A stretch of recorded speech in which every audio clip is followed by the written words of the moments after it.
नासी फेसगंज में रमज़ान ऑर्डिनेंस की भनकड़ी कई पई वञे। फेसगंज पुलिस मेरा नेशनल हाईवे ते वॾा होटल खोलण की इजाज़त ॾेई छॾी। उन हवाले से पेश आहे फेसगंज मां बासित चांग की हीअ रिपोर्ट। फैज़गंज में रमज़ान ऑर्डिनेंस की खिलाफवर्जी जारी। फैज़गंज पुलिस पारां मेहरान नेशनल हाईवे ते कायम थियल वॾा होटल रेस्टोरेंट खोलण की इजाज़त ॾेई रमज़ान ऑर्डिनेंस की खिलाफवर्जी करे छॾी। ॿिए तरफ़ पुलिस पारां नंढा होटल बंद करण जो हुकुम जारी करे छॾियो, जंहिं ते नंढनि होटलनि ते कम कंदड़ मज़दूरनि धरती टीवी न्यूज़ के ॿुधायो त पुलिस पारां वॾनि होटलनि रेस्टोरेंट मालिकनि सां लेन देन करे रमज़ान शरीफ में होटल खोलण की इजाज़त ॾेई छॾी। संदन चवणु आहे त असां ग़रीब नंढनि होटलनि जा मज़दूर बेरोज़गार बणिजी विया आहियूं। कानून हिकिड़ो आहे त सभिनी लाइ बराबर हुजणु घुर्जे, पर फैज़गंज में उनजे उपतड़ आहे जेको पुलिस सां डील करे उन्हनि लाइ न कानून न ई वरी रमज़ान ऑर्डिनेंस आहे। ॿिए तरफ़ धरती टीवी न्यूज़ जी team assistant commissioner Faizganj Masroor Bijarani खां रमज़ान ऑर्डिनेंस जी खिलाफवर्जी कंदड़ माफ़िया जे हवाले सां मौक़ुफ़ वठण लाइ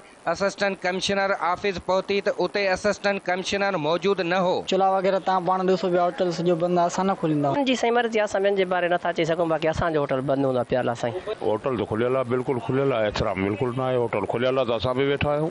एतिराम तो तव्हांजे साम्हूं आहे कोन्हे।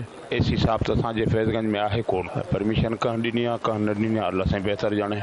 उन्हनि में का इंसानियत न रही, केरु इहो सोचे कोन थो रमज़ान शरीफ़ आहे, होटल खुलिया पिया आहिनि, ज़ाहिरी तौर असां बि वेहूं था जी, न बंदि हुजनि त पोइ असां छा लाइ वेहूं। नंढनि होटलनि ते कम कंदड़ गरीब मज़दूर डीसी खैरपुर कमिश्नर सखर एसएसपी खैरपुर खां मुतालबो कयो रमज़ान ऑर्डिनेंस खे फॉलो करे खुलियल होटल रेस्टोरेंट बंदि कराए रमज़ान ऑर्डिनेंस ते अमल करायो वञे। कैमरामैन इमरान चांग सां गॾु बासित चांग, धरती टीवी न्यूज़, फैज़गंज।